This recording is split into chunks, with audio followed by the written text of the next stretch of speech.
later on I'll set all the new stuff out so you can see, because I'm doing a lot more with the mead.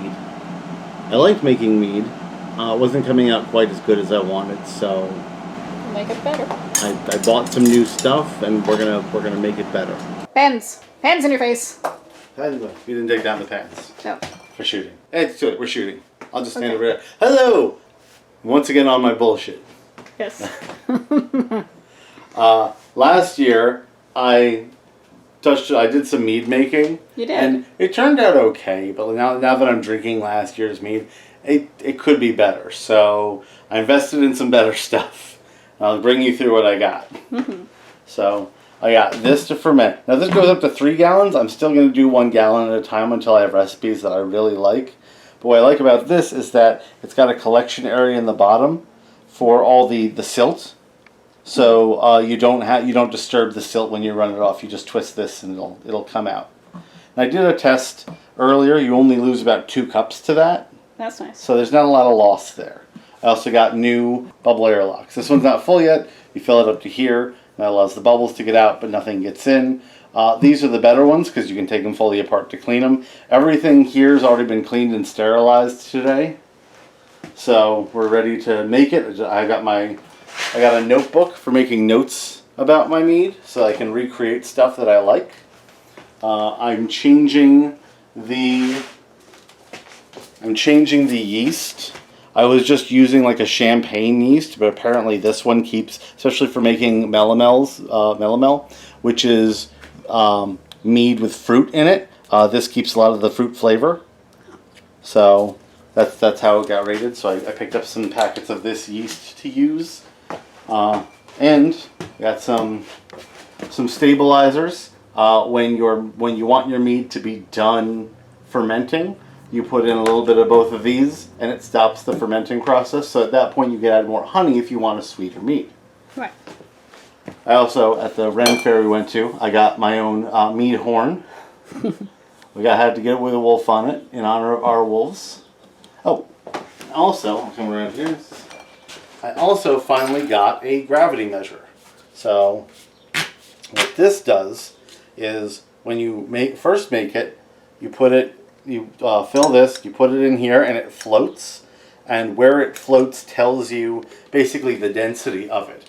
And then when you're done fermenting, you take it again, and the difference between those two numbers will tell you how much alcohol is in there. All right. So got some new bottles, got some new these in case I need to transfer them, because I've got smaller ones, but they take forever. And Funnel. Yeah, I got new funnels. So there's other stuff I bought too. Oh, the labels. I had labels that said that they were erasable, and they're not. So I got different dry erase labels so that I can reuse the bottles. So today, just to do basically a dry run with everything, I'm just going to make a basic golden mead. It's not going to have a lot to it. I'm not throwing in any fruits. I'm not doing a lot of extra flavors. It's going to be the honey, the water, some tea, and some raisins to feed the yeast, and that's it. All right. So we'll go start doing that. We have our local honey that we get from our farmer's market that's by our dog park. Mm-hmm.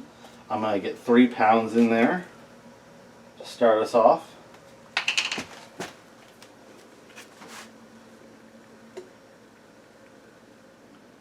It's going to make it a bit sweeter, but I'd like to do a sweeter mead. It's 3 pounds of pure local honey. And now water. Now some people who make mead, they don't make the must, they don't boil it, they just mix it. Because I'm boiling it, I can use tap water. But if you weren't boiling it, you'd probably want to get spring water. It also matters where you live, because like our tap water is really good. We're in upstate New York. That's true. Whereas other places you don't want to use the tap water. That's true. You want to use the goodest water you can get.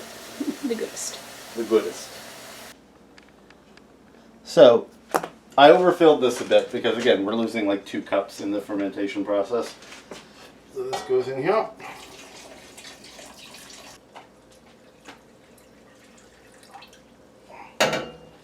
So I'm still, just so everyone knows, I'm still an amateur at this. So don't be like, oh, Rob's an expert. I'm not. I'm trying new stuff. It's all trying new stuff. So we're gonna bring that to a boil, mix it up. I got a new spoon for that. With my meads, I like using black tea during this. It adds a richness to the flavor, I find. We did it with the spice mead, and I really liked the balance of that. I'm hoping that by changing up the process, we get more silt out, and the new yeast will have more of the flavor I'm looking for. Instead of the champagne yeast, it's very dry, and because of the alcohol content being higher than champagne typically is, I think it tastes a little bit like the alcohol really hits in not necessarily a pleasant way. Because I don't want flavored tea, I just want black. There it is. I put it up there. There's my black tea. Just plain English black tea. Because of the amount of water, I'm using 2. We're going to wait for it to be warmer before we dunk those, because otherwise they'll just be floating there. Raisins. So this is a little more than a half cup. Now, one thing I was reading about in the downtime was that I wasn't using my raisins properly, because I heard put raisins in, but recently I read that you want to chop them up. You want to open them so the yeast can get inside, because otherwise they're not fully getting to eat everything. So we're just going to chop these up quick. And they're not going in the must, they can go right into the thing. So, Right into this thing. right into the primary fermentation vessel. Shout off in the comments. Yeah, what are we naming our primary fermentation vessel? This man. This man right here. Because obviously it's a man. Yes. Engendering our jug.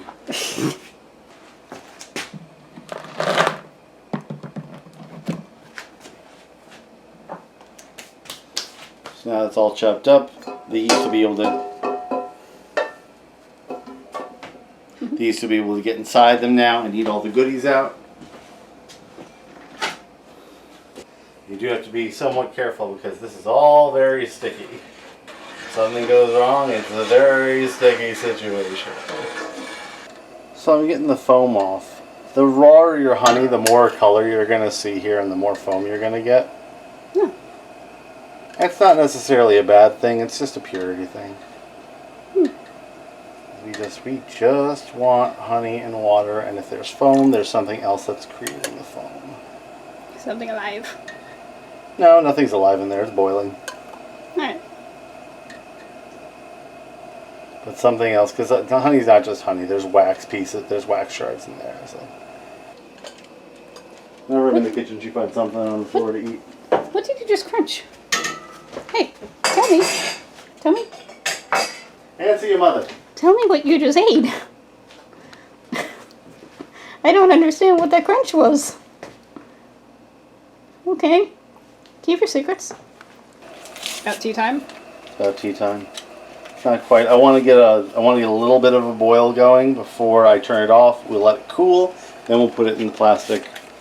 And then once it reads a certain temperature, then we can put in the yeast, because we don't want to kill the yeast. We want to put it in when it's warm, but not hot.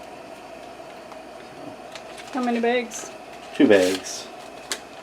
We're not trying to make actual tea. We're just trying to put some of the flavor and balance in.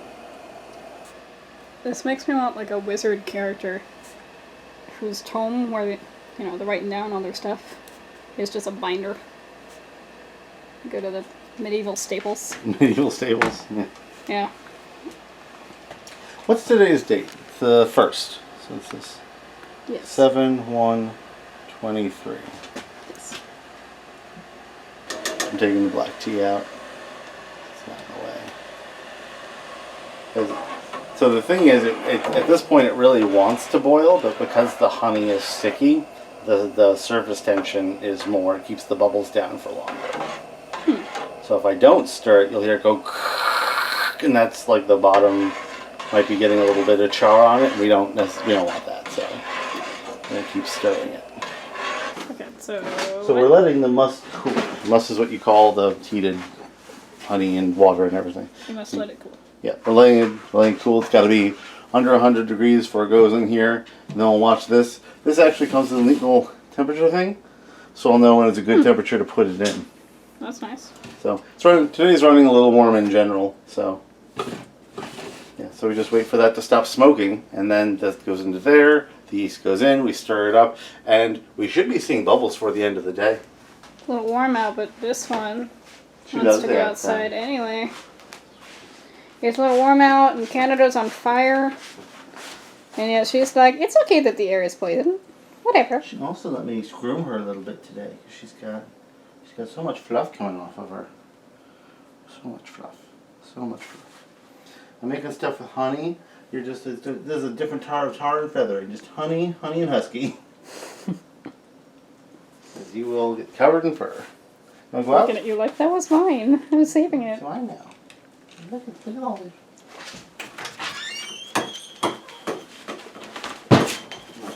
5 to 10 minutes. They're still bad.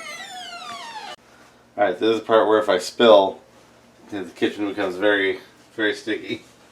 So where are you going with that? Right into here. Yeah. Where should I be? I don't know. Whatever's comfortable. Do you need a funnel? Well, we bought funnels, but the thing is that there's a hole. Oh. So I don't know if it's. Yeah, I don't know if that would help. I mean, if we're worried about the initial tip, I could do a couple of cups with just this.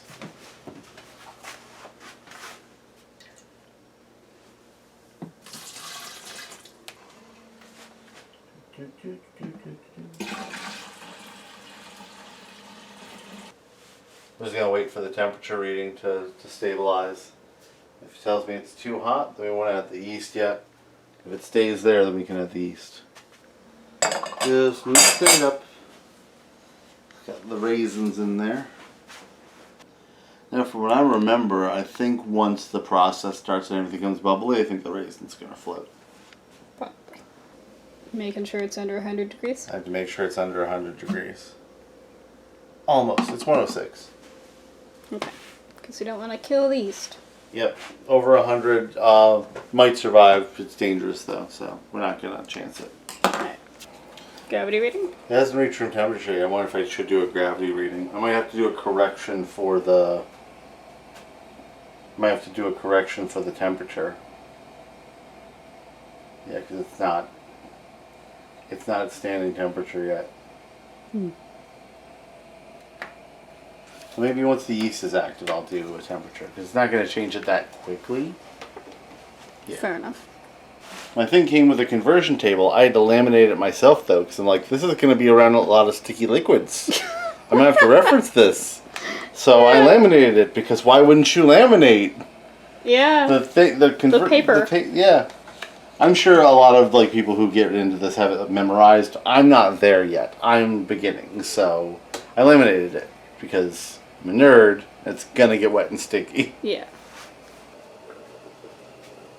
Should be good. This is the new D47. Sounds fancy.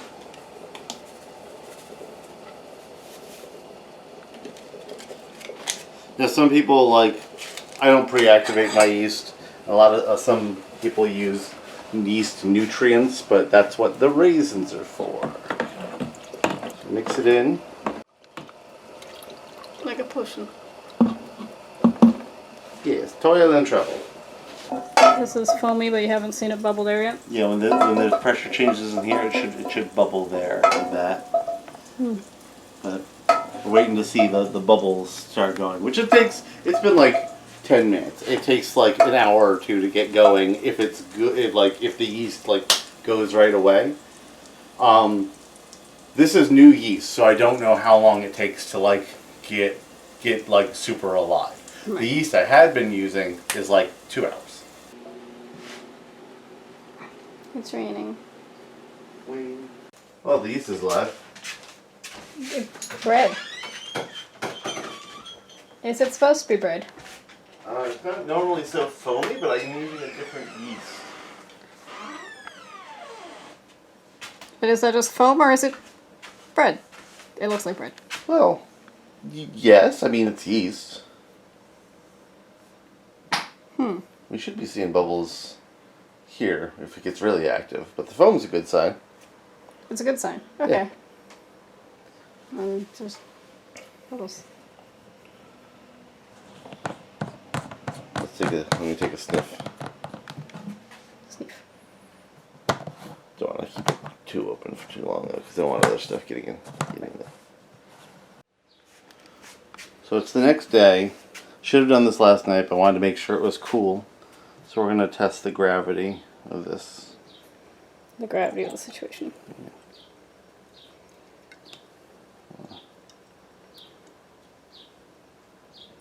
It's already been going overnight. You can see from, it's got, oh shit, it's draining the, that's interesting. Now I know that happens. Now you know what happens? So I'm messing, since it's I should have opened the top. Oh. Because it's closed off, I have to refill that now up to the fill line. Because it drained it sucked the water in. So that should be enough.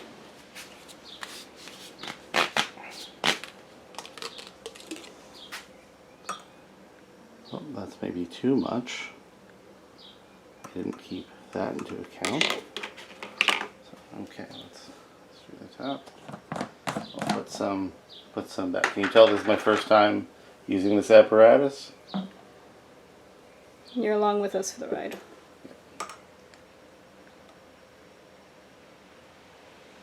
So it turns out you need very little. Only like half. And wait, you gotta give it a spin. Get all the bubbles off. So it's right above the red. It looks like we're at, I think we're right around 100. Yeah, that's, make sure. Yeah, gravity reading of 100. Is that good or bad? It's fine. It's fine. So that's, so hold on, what am I measuring here?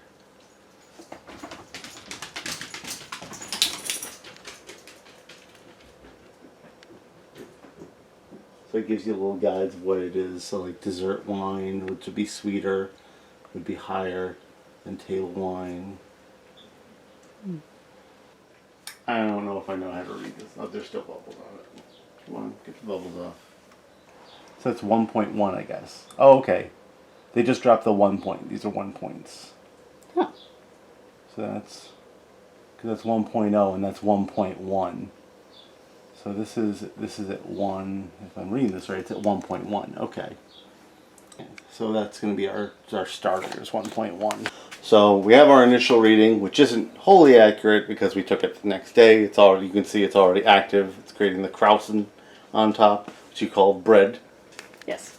So that's all the Right. CO2 came up through the honey must. You can see the raisins are now floating. Right. So the yeast is all getting in them. And yeah, so we have our initial reading. Now that I think I know how to read the conversion table, it's going to change the density as it develops. And then we'll take a reading a couple more times. We'll take a reading when it's going into aging. We'll take a reading when it's getting into bottles. I'm putting my new dry erase labels on everything so I know what dates happened. So the difference in the density will tell me how alcoholic that is. And then I'll have to taste test it, and then we can move it all to a bigger bottle.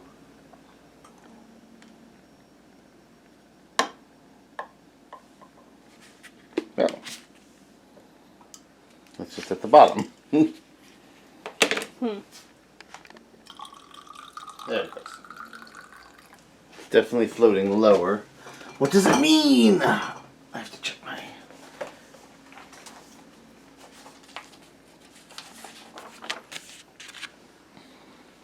A lot of homework in Mead that I did not expect. I don't think I'm quite doing this right, but let's do a taste test.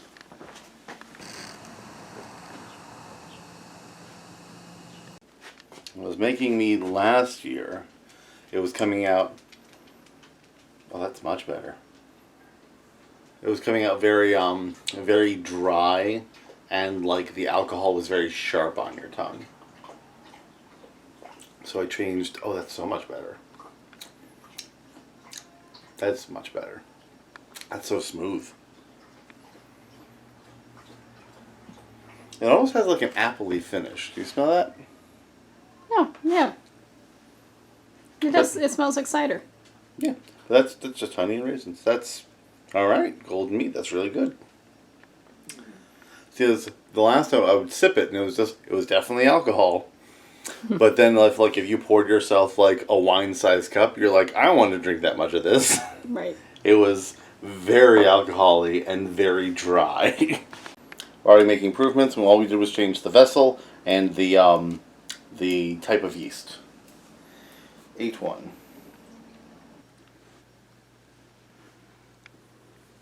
What's she doing? Why? Have your little water. Why? So I've done the taste test.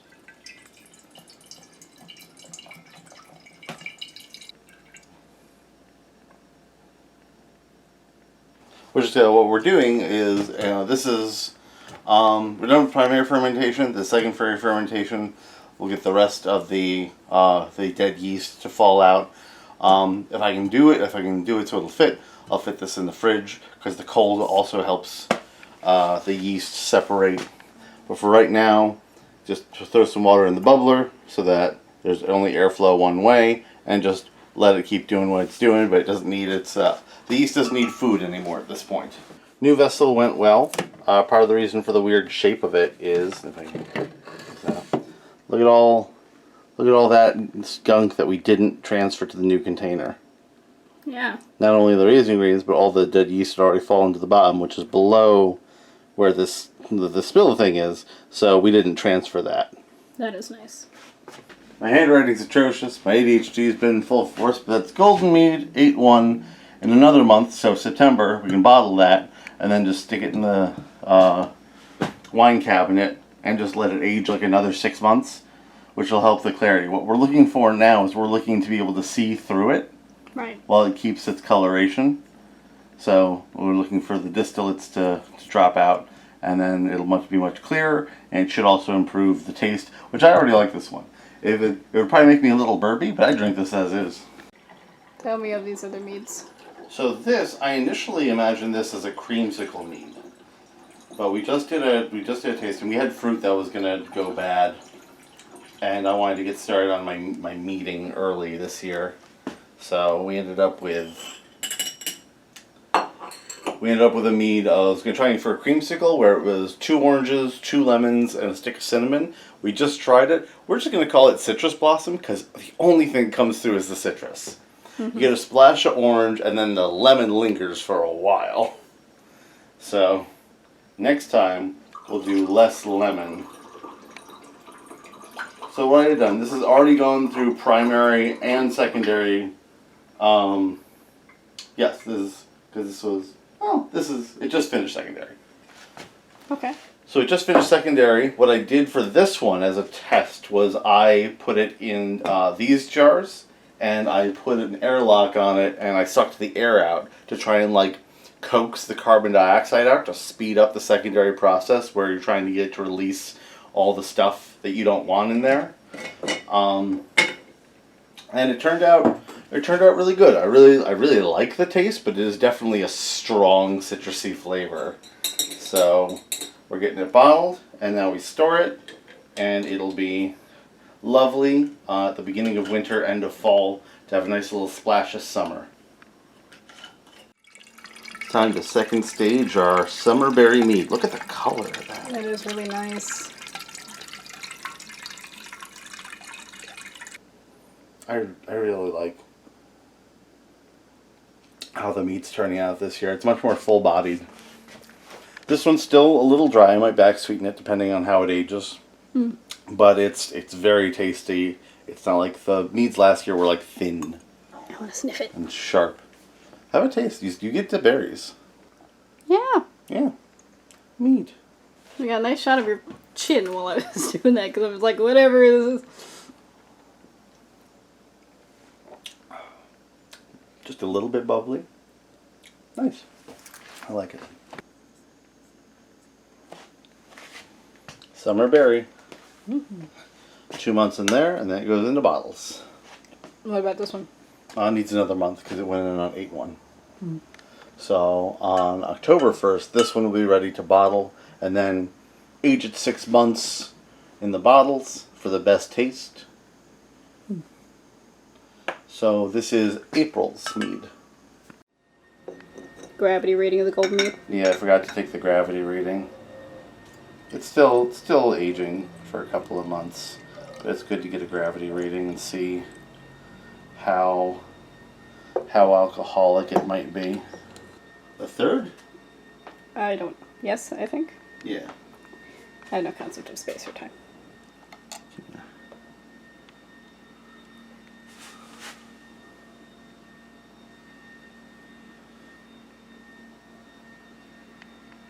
It's like 0.995. What does that mean? I don't know. I have to do the math. Ah. Because it started out with a reading of 1, and now it's 0.995. I think it's supposed to like be more buoyant, but it's definitely got alcohol in there. So there's also a possibility I'm doing the gravity wrong. I don't. So this is the summer berry mead. Strawberries, blueberries. No, haven't tasted it yet. But the gravity was initially a 7.4. Okay. So we will see if it has drastically changed.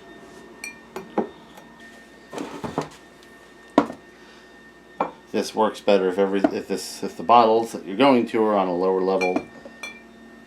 See how much I spill. Sticky on the floor.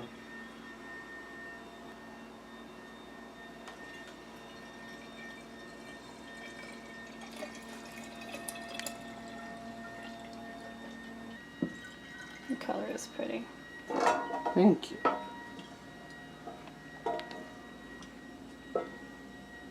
And a little taster one. Oh. Got it.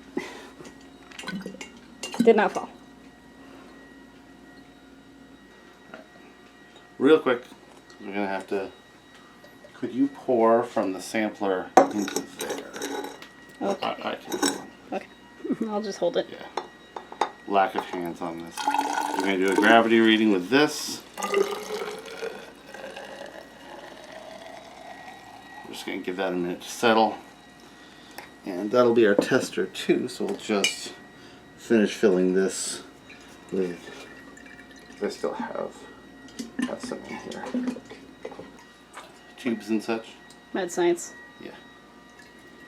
It's alive! Technically, yeast is alive! You can go out. Do you need my help? Give her a little help. Okay. I will help you.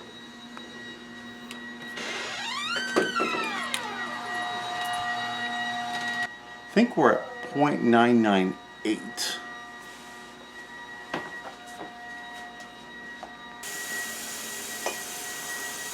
Beautiful.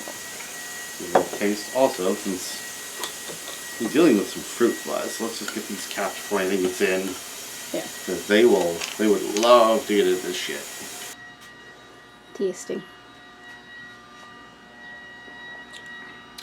Did you die? I haven't died.